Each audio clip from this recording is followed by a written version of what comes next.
paz do Senhor Jesus, meus amados irmãos. Aqui é a missionária Arlete para mais uma pré-aula da nossa Escola Bíblica Dominical, Editora Betel, neste segundo trimestre de 2019.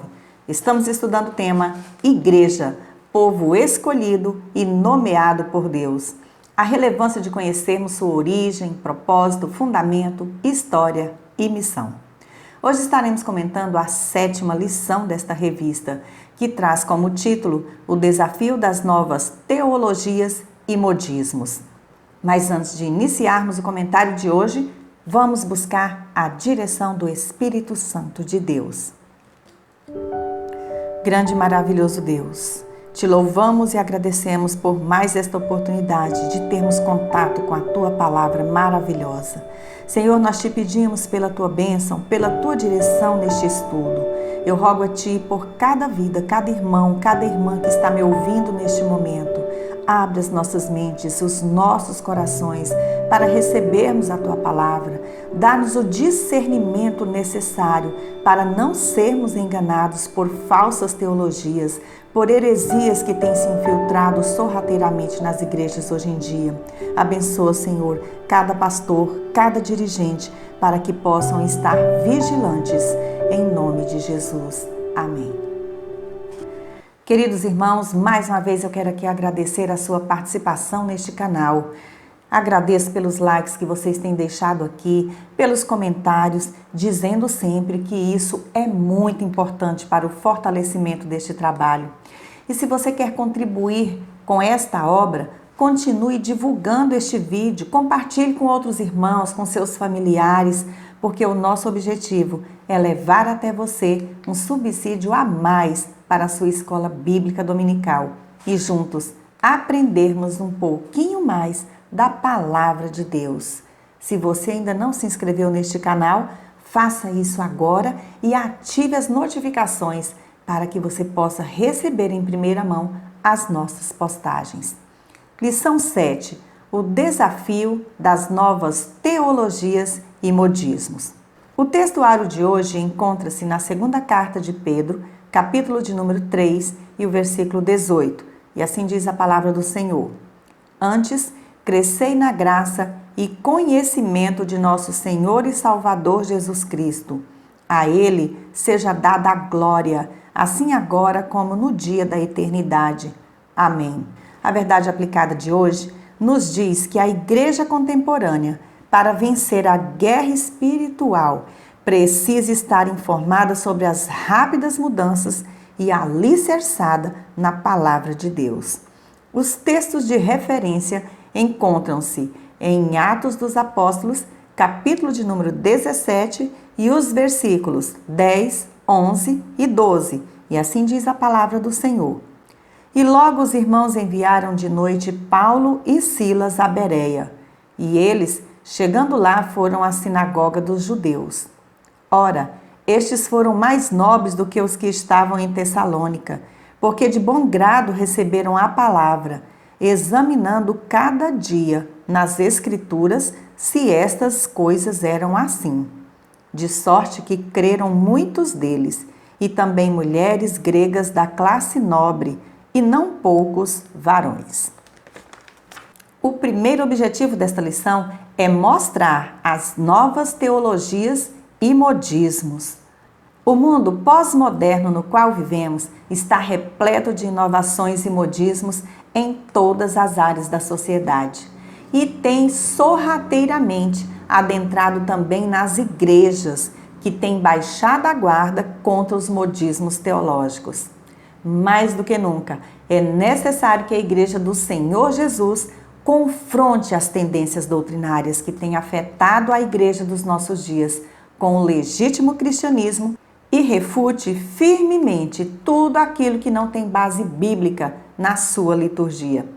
Não podemos esquecer que a Igreja do Senhor não precisa das inovações teológicas absurdas para o seu crescimento e sustento, mas sim de constante renovação no Espírito Santo.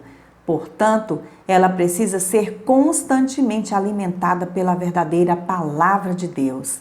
Os modismos, como o próprio nome indica, vêm e passam, mas a palavra do Senhor dura para sempre, conforme Lucas 21:33, João 6:68 e Filipenses 2:16.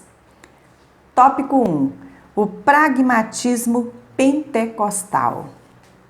Entende-se por pragmático o que é usual, o prático, o costumeiro, aquilo que habitualmente se pratica. Pragmático é aquilo que contém considerações de ordem prática, realista, sem rodeios, com alvo bem definido.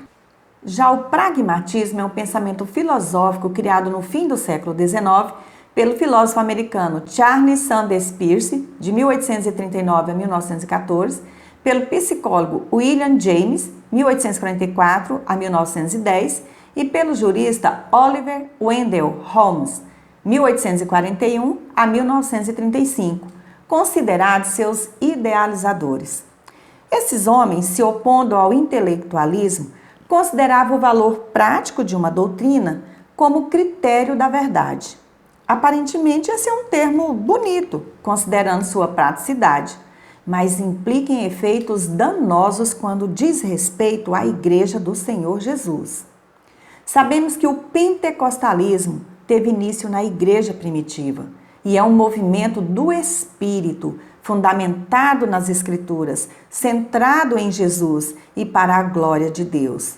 Mas, infelizmente, em nossos dias, muitas igrejas pentecostais, em busca de crescimento material, têm sucumbido ao chamado pragmatismo pentecostal, tornando suas pregações mais light e agradáveis aos homens, com doutrinas bem ao gosto do freguês, causando um verdadeiro inchaço quanto ao número de seus fiéis.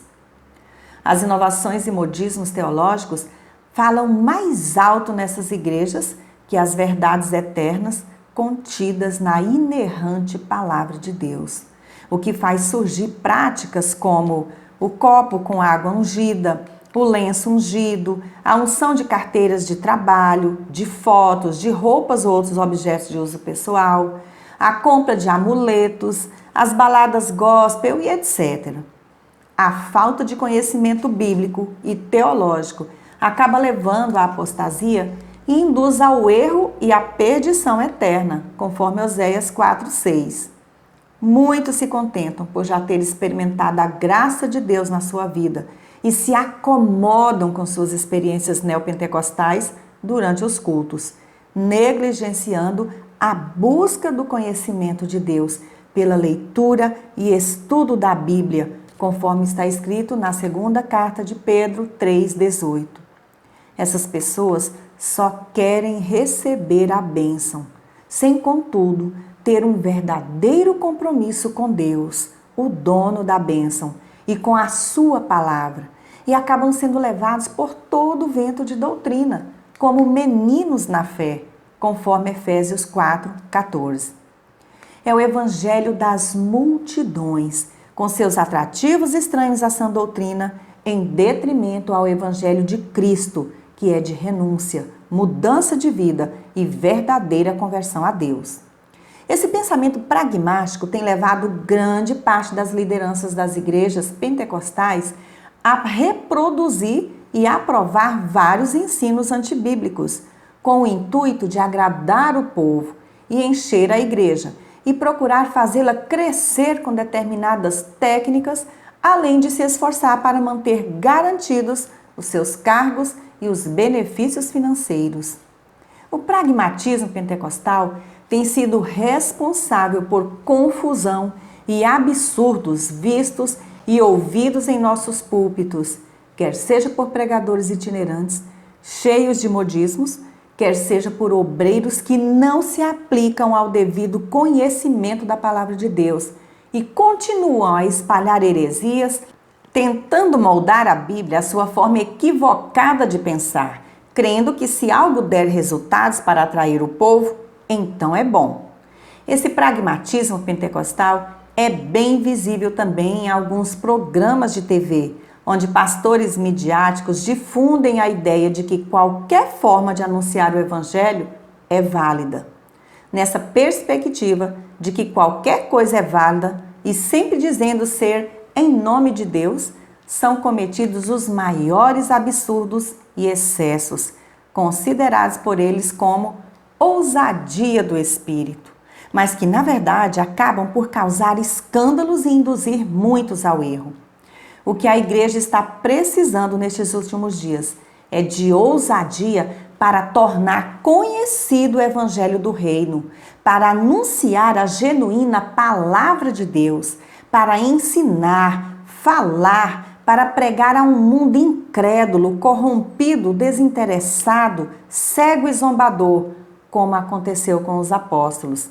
E todos foram cheios do Espírito Santo e anunciavam com ousadia a palavra de Deus. Atos 4:31, a parte B do versículo. Veja também outros versículos sobre ousadia dos apóstolos para fazerem a obra de Deus após serem cheios do Espírito Santo, em Atos 9:27 e 28, 13:46, 14:3, 18, 26, 19, 8 e 28, 30 e 31. Subtópico 1.1: Pragmatismo religioso e discipulado. O pragmatismo religioso é um movimento humano que não prioriza a ortodoxia bíblica, a análise teológica, a fundamentação doutrinária e a ética, mas valoriza o milagre, a cura, a prosperidade, o bem-estar, as inovações e extrapolação das emoções durante os cultos e a arrecadação de altas ofertas para expandir o seu trabalho em busca de rápidos resultados. Esse movimento está centrado na conveniência de suas ações, na busca a Deus pelo que Ele pode dar e não pelo que Ele é, pelo compromisso com Ele. O comentarista diz neste subtópico que o pragmatismo religioso está impregnado no contexto evangélico. Pregações sem conteúdo bíblico, que exaltam o pregador em vez de exaltar a Deus, mas imbuídas de falsas promessas, têm arrastado multidões em busca do que Jesus pode lhes oferecer, sem, contudo, formar discípulos e verdadeiros adoradores de Cristo. O que nós cristãos não podemos esquecer, de jeito nenhum, é que tudo o que fazemos deve ser feito para a glória de Deus e não a nossa. Se você prega a palavra, canta, ora, ensina ou desenvolve qualquer outro trabalho na casa do Senhor, tudo deve ser feito para a glória dele e não a sua ou a minha.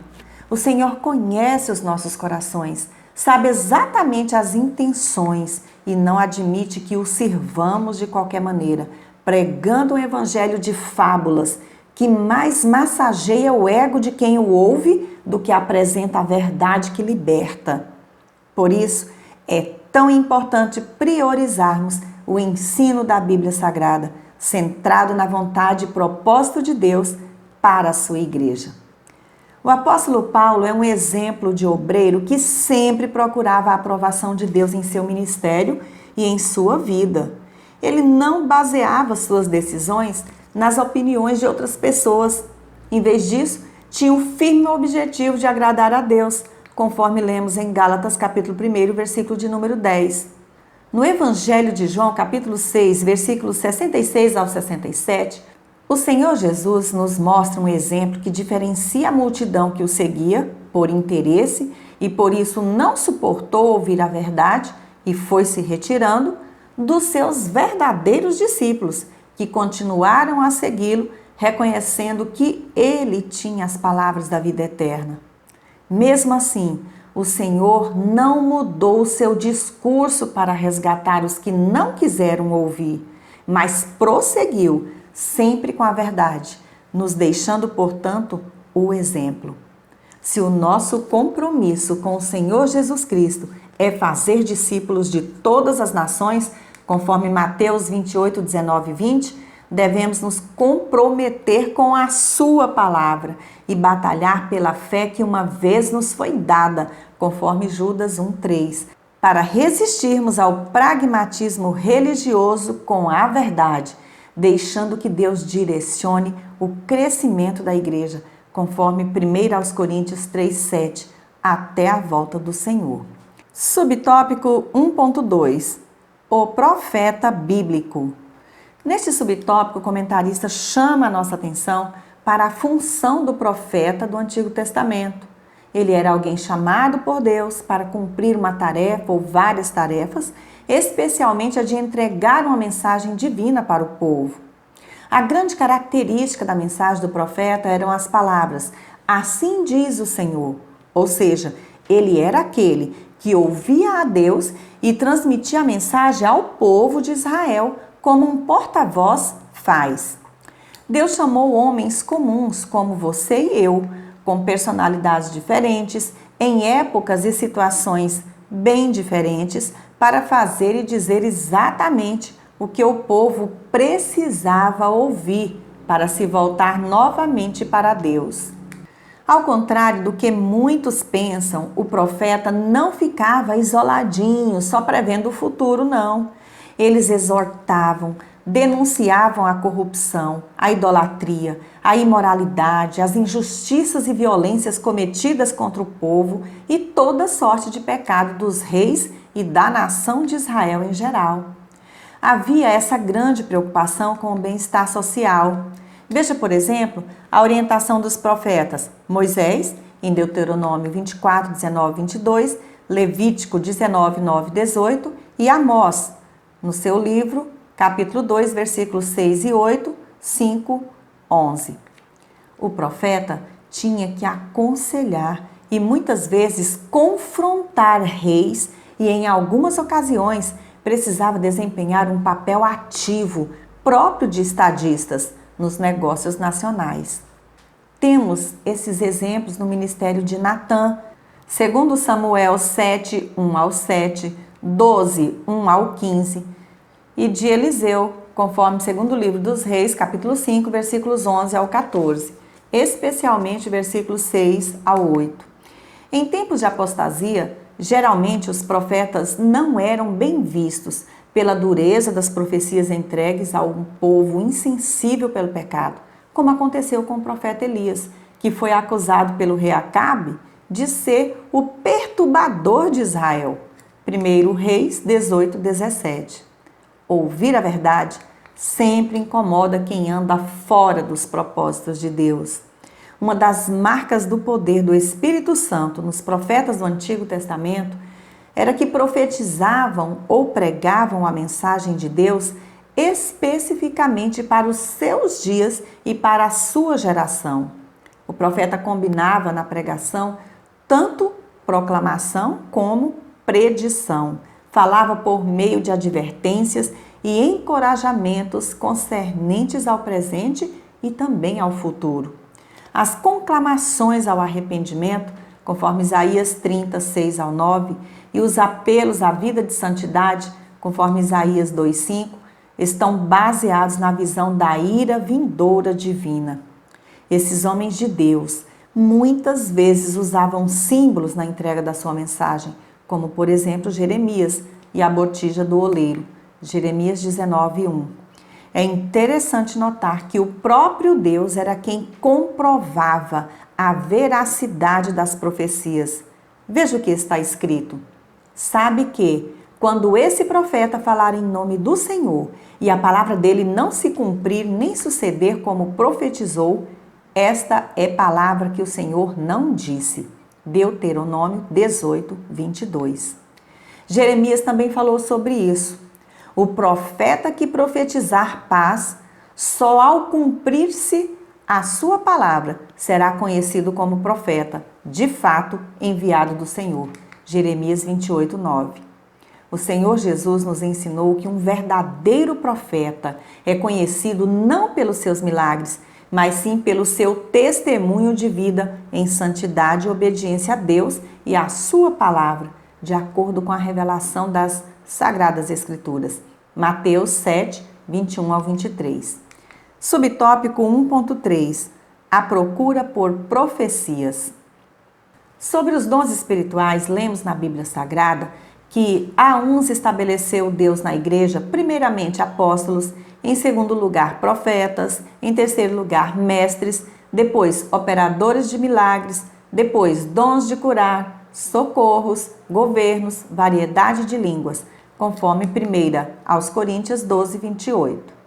E ele mesmo concedeu uns para apóstolos, outros para profetas, outros para evangelistas e outros para pastores e mestres. Efésios 4, 11. O comentarista fala neste subtópico sobre a grande procura por profecias que muitos fazem hoje em dia, tanto nas campanhas das igrejas, quanto nas casas de pessoas que têm o dom de profecia. É muito comum, quando alguém é usado por Deus em profecia, ser procurado por muitos após o culto para pedir oração, na esperança de que haja alguma profecia. Na maioria das vezes, essas pessoas deixam de ouvir com atenção a pregação da palavra de Deus, que é a maior profecia que temos, para tentar descobrir o seu futuro através de alguém que tenha esse dom, mesmo que não conheça a pessoa e nem o seu testemunho de vida, alertando-nos sobre o perigo das falsas profecias. O comentarista também destaca aqui algo interessante e necessário que entendamos. O que qualifica o verdadeiro profeta é a simetria entre o que diz a palavra de Deus e o que ele crê e vive. Mateus 7, 21 ao 23. De acordo com o comentário bíblico pentecostal Novo Testamento, o profeta neotestamentário era dotado por Deus para receber e mediar diretamente a palavra do Altíssimo. Apesar de ele algumas vezes predizer o futuro, conforme instrui-nos a Bíblia de Estudo Pentecostal. O seu ofício consiste em proclamar e interpretar a palavra de Deus por vocação divina, para admoestação, exortação, ânimo, consolação e edificação da igreja. Atos 3, 12 ao 26, 1 aos Coríntios 14, 3. Era dever do profeta do Novo Testamento, assim como para o do Antigo Testamento, desmascarar o pecado, proclamar a justiça, advertir do juízo vindouro e combater o mundanismo e frieza espiritual entre o povo de Deus. Essa também foi a missão de João Batista, conforme Lucas 1, 14 ao 17. Não devemos nos preocupar em ficar correndo de um lado para o outro em busca de profecias. Devemos sim conhecer as profecias bíblicas e todo o seu conteúdo, pois tem o poder de transformar vidas e levar à salvação eterna. Não precisamos correr atrás dos sinais, porque se cremos e somos fiéis ao Senhor, os sinais descritos em Marcos 16, 17 e 18 nos seguirão. O segundo objetivo desta lição é refutar à luz da palavra essas teologias. Tópico 2. Novas teologias e modismos. Nada pode substituir a mensagem da cruz, o sacrifício perfeito de Cristo para salvar o pecador e a vinda do reino de Deus. Por não se atentar a essa verdade, muitos estão se iludindo com pregações que mais têm de filosofia humana e autoajuda do que de Bíblia. Veremos agora 3 tipos de correntes que são contrárias à palavra de Deus. Subtópico 2.1. O triunfalismo. Segundo o dicionário Roais da língua portuguesa, a palavra triunfalismo surgiu em nosso idioma em 1965 com o significado de atitude, crença ou doutrina de que determinado credo religioso é superior a todos os outros. Mas em 1980 adquiriu um novo significado, a saber, atitude excessivamente triunfante, sentimento exagerado de triunfo. Já na própria história da palavra, vemos como é recente a sua infiltração no meio do povo de Deus e como se teve uma distorção dos corretos ensinos provenientes das Escrituras Sagradas. O triunfalismo é uma crença equivocada de que, por sermos crentes em Cristo Jesus, devemos ser vitoriosos em tudo, jamais experimentando fracassos ou reconhecendo fraquezas físicas, morais, intelectuais e espirituais. O ensino do triunfalismo desenvolve nas pessoas um comportamento de sutileza típica, onde pessoas consideradas de muita fé e vitoriosas procuram inculcar na cabeça dos outros que, se usarmos a nossa fé, nos livraremos de todos os tipos de problemas ou perdas. A base do triunfalismo é dizer que, a partir do momento em que o homem aceita Jesus como seu único e suficiente Senhor e Salvador, vai usar a sua fé para não mais ter problemas na vida, pois a sua comunhão com Deus lhe traz uma posição de triunfo, de vitória sobre o diabo. Afirmam ser impossível que o salvo venha a sofrer enfermidades ou quaisquer outras necessidades, em especial as relativas à vida econômica, financeira, assim como faz a teologia da prosperidade. Isso simplesmente vai contra as palavras do Senhor. No mundo tereis aflições, mas tende bom ânimo, eu venci o mundo. João 16, versículo 33, a parte B do versículo. Quando o Senhor Jesus fala aqui de aflições, significa literalmente pressões e figurativamente tribulações ou sofrimentos.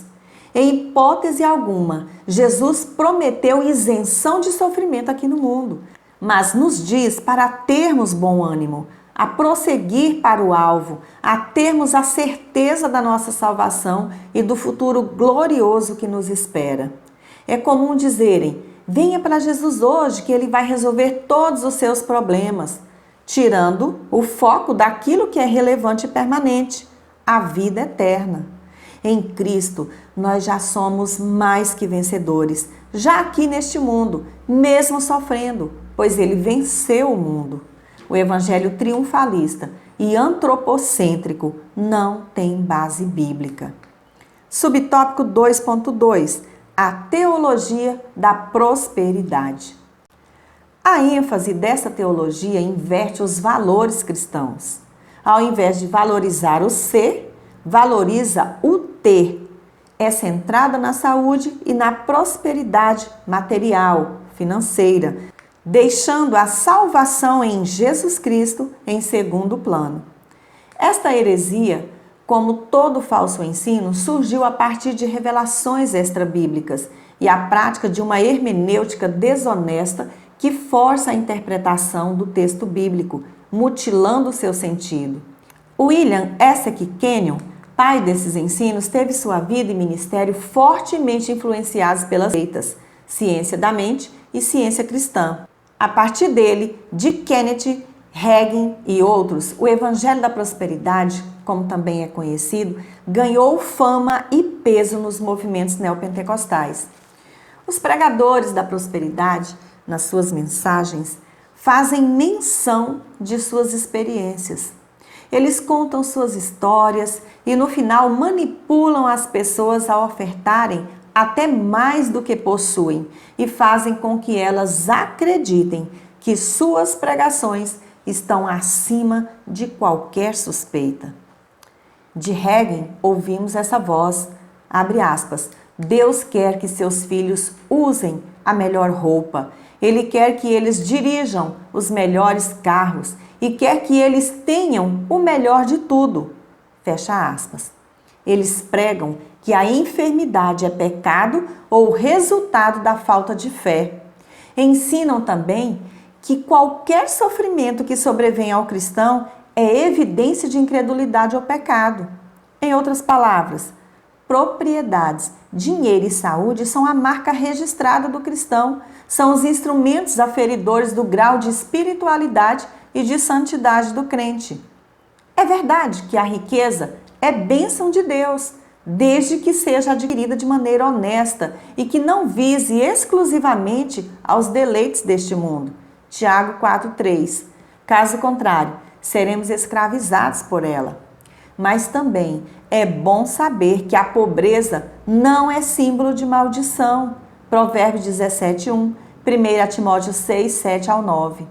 A Bíblia também condena o amor ao dinheiro. 1 Timóteo 6,10, pois a avareza é uma forma de idolatria. Colossenses 3,5. A verdadeira prosperidade vem como resultado de um correto relacionamento com Deus, que é fruto de um coração obediente, e ela se estende não somente à prosperidade material, mas também espiritual do crente. Subtópico 2.3. A confissão positiva. O comentarista inicia este subtópico dizendo que outro modismo destes tempos está no tomar posse ou determinar a bênção. Além de ser uma afirmação de cunho quase que mágico, sem uma reflexão coerente das Escrituras, ela é diferente da cosmovisão cristã. Temos que entender que só tomamos posse de uma bênção quando Deus nos dá e que é Ele quem determina a nossa vitória. Deus é soberano e de forma alguma o homem pode se colocar em pé de igualdade com Ele. O Senhor Jesus nos ensinou a orar para que seja feita a vontade de Deus e não a nossa. Mateus 6,10. E quando pedirmos alguma coisa ao Pai, devemos fazê-lo em nome de Jesus. João capítulo 14, versículo 13. O problema mais sério desse movimento é a crença na deificação do homem, porque torna Deus sujeito às vontades deste homem e tem origem no ocultismo. A confissão positiva é um movimento estranho ao cristianismo bíblico. O terceiro objetivo desta lição é comparar as afirmações errôneas com a palavra de Deus. Tópico 3. Experiência pentecostal e a palavra. O comentarista afirma neste tópico que não podemos dissociar a palavra da experiência. Na verdade, um completa o outro. Não devemos valorizar um em detrimento do outro. A busca deve ser sempre crescer na graça e no conhecimento. Muitas heresias têm surgido pela não observância dessa verdade. Não podemos ficar só num extremo, graça, ou no outro, palavra, mas sim ter um equilíbrio entre os dois extremos. Subtópico 3.1. O poder do Espírito.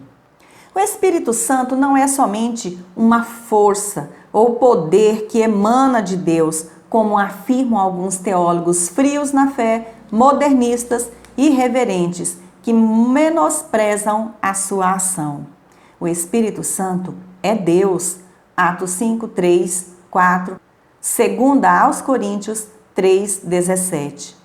O Espírito Santo é a terceira pessoa da Trindade. Após ser assunto ao céu, o Senhor Jesus não nos deixou sozinhos, mas como prometera em João 14, 16 ao 18 e 16, 5 ao 7, nos enviou o Espírito Santo. Ele é uma pessoa em toda a sua plenitude, que nos guia, nos ensina, consola e fala, conforme João 14, 26, 16, 13, Atos 21, 11. É Ele quem convence o homem do pecado, da justiça e do juízo, João 16, 8. A partir do dia de Pentecostes, depois de serem batizados no Espírito Santo, os discípulos passaram a pregar o Evangelho com ousadia e poder de Deus, não mais se detendo diante das perseguições ao fazerem a obra do Senhor, conforme já estudamos na lição 5, passada, sobre o avivamento e missões na história da igreja. A experiência pentecostal foi tão impactante que a história registra o mover sobrenatural do Espírito Santo sobre os cristãos no decorrer dos séculos até os nossos dias. O Novo Testamento aponta o Espírito Santo como a figura principal da obra de evangelização através da igreja, Atos 8, 29, 13, 2, 15, 28. Para nós, assembleianos, o que aconteceu no dia de Pentecostes, Atos capítulo 2, não é interpretado como uma doutrina, uma religião ou um mero movimento, mas uma experiência pentecostal real e transformadora que se estendeu até os nossos dias para nos capacitar a servir a Cristo e a sua igreja. Nós cremos no poder do Espírito Santo para salvar o mais vil pecador, para curar, batizar, capacitar, guiar, revelar os mistérios de Deus, conceder os dons espirituais para a edificação da igreja e dar uma vida plena e vitoriosa a todo cristão verdadeiro. Para que isso aconteça, é necessário que a igreja e cada um de nós continuemos a buscar o batismo com o Espírito Santo e o renovo espiritual da comunhão com Deus diariamente. Subtópico 3.2. Malversação dos dons. Antes de falarmos sobre o mau uso dos dons espirituais, vejamos o que a Bíblia diz sobre o uso deles. Assim também vós, visto que desejais dons espirituais, procurai progredir para a edificação da igreja. 1 Coríntios 14, 12. Os dons do Espírito Santo são recursos imprescindíveis do Pai para os seus filhos, e o seu propósito é edificar-nos e unir-nos, fortalecendo assim a Igreja de Cristo. 1 Timóteo 3,15. Os dons não são para elitizar o crente ou para torná-lo superior aos demais irmãos, conforme nos diz Mateus 7, 22 ao 23, mas são para edificação da igreja. Temos que entender que os dons de Deus são capacidades, dotações sobrenaturais com o propósito principal de edificar a sua igreja. 1 Coríntios 12, 14, versículos 3, 4, 5, 12, 26, Efésios 4, versículos 11 ao 13. É interessante notarmos que o uso dos dons, dissociado do ensino e prática da palavra de Deus, não é sinal de uma vida espiritualmente sadia. A igreja de Corinto possuía todos os dons. 1 Coríntios 1, 7. Era aparentemente fervorosa, porém ostentava uma espiritualidade que não existia, pois os crentes eram carnais e o pecado continuava sendo praticado desenfreadamente entre eles. Nos dias de hoje existe a banalização dos dons espirituais em muitas igrejas pentecostais pelo mau uso dos dons.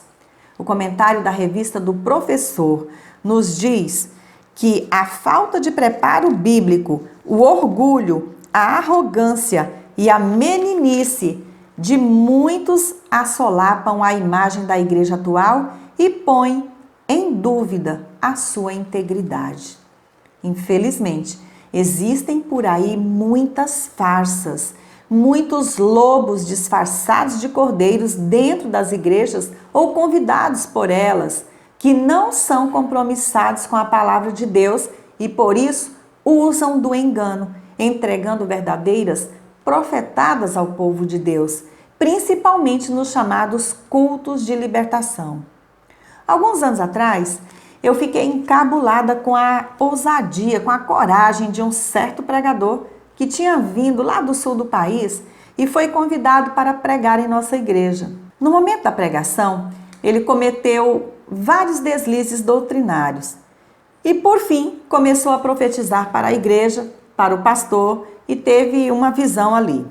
No final do culto, para ajudá-lo, muitos compraram o seu CD, inclusive eu comprei. E quando cheguei em casa, que fui ouvir o CD, qual foi o espanto ao ver que a mesma visão que ele teve na nossa igreja local, a mesma profecia estava gravada como entregue a uma igreja lá do Paraná. Uma das minhas filhas me disse na hora: mãe, esse pastor estava enganando a igreja. Claro que eu conversei com ela sobre isso, mas o que ficou claro é que homens e mulheres inescrupulosos têm usado seus supostos dons para fins comerciais, como meio de ganhar a vida de um modo mais fácil e enganar a igreja fingindo uma espiritualidade que não tem. E muitas vezes são aqueles que arrastam as multidões pela habilidade de mexer com as emoções do povo, fazendo rodopiar, dançar, gritar, cair fora de si, o que é estranho à palavra, porque o espírito do profeta é sujeito ao próprio profeta, 1 Coríntios 14, 32 e etc. Mas sem produzir nenhuma mudança de vida e comunhão verdadeira com Deus, caracterizando assim uma falsa manifestação dos dons espirituais.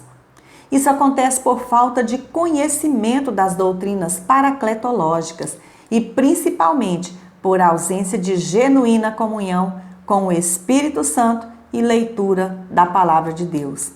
É necessário que haja junção dos dons espirituais e o fruto do Espírito Santo na vida de cada cristão, para que o culto a Deus seja equilibrado, sem modismos e aberrações pseudo-pentecostais. O amadurecimento e aperfeiçoamento espiritual ocorre gradativamente na vida do salvo. Portanto, é necessário que haja julgamento e discernimento nas manifestações dos dons durante os cultos de nossas igrejas, a fim de se evitar falsificações. João 7:24, 1 aos Coríntios 2:15 e 1 João 4:1. Subtópico 3.3. Aprofundamento na palavra. O comentarista diz neste subtópico que a ideia não é a intelectualização da fé, pois deve haver o equilíbrio entre fé, espiritualidade pentecostal e razão. Não devemos criar uma polaridade entre graça e conhecimento. Não precisamos perder o fervor espiritual ao estudar a palavra. Aprofundar-se na palavra é obedecer ao que o próprio Deus disse através de Oséias 6:3. Conheçamos e prossigamos em conhecer o Senhor. Ou seja, quanto mais conhecemos o nosso Deus através da sua palavra, mais íntima fica a nossa comunhão com Ele e mais manifestações verdadeiras dos dons espirituais passam a fazer parte de nossas vidas e das nossas igrejas. O fato de estudarmos a Bíblia nos ajuda a fundamentar melhor a nossa fé, a nos manter vacinados contra doutrinas falsas e a crescermos espiritualmente. Toda a Escritura é inspirada por Deus e útil para o ensino, para a repreensão, para a correção e para a instrução na justiça, segundo Timóteo 3,16. E ainda, habite ricamente em vós a palavra de Cristo. Instruí-vos e aconselhai-vos mutuamente em toda sabedoria, louvando a Deus com salmos e hinos e cânticos espirituais, com gratidão em vosso coração. Colossenses 3,16. A autoridade e eficácia da Bíblia para combater os erros doutrinários das novas teologias e modismos são incontestáveis. Para concluir, o nosso grande desafio atual é viver a palavra de Deus em sua essência, não perdendo a nossa identidade pentecostal. Ao guardar e conhecer a palavra de Deus, viveremos com saúde espiritual as bênçãos de Deus para nós. Que Deus em Cristo Jesus abençoe grandemente a sua aula. Professor da Escola Bíblica Dominical, continuo te convidando a visitar o blog revistaebd.com. Nele disponibilizamos subsídios em slides editáveis para cada lição aqui estudada, os vídeos com os 3 hinos da harpa cristã sugeridos pela revista semanalmente e mais comentários. Mais uma vez, agradeço pela sua companhia. Se você ainda não é inscrito, inscreva-se nesse canal, deixe aqui o seu like, o seu comentário para também contribuir com a divulgação deste trabalho. Fique na graça e paz do nosso Senhor e Salvador Jesus Cristo e até a nossa próxima pré-aula, se Deus assim nos permitir.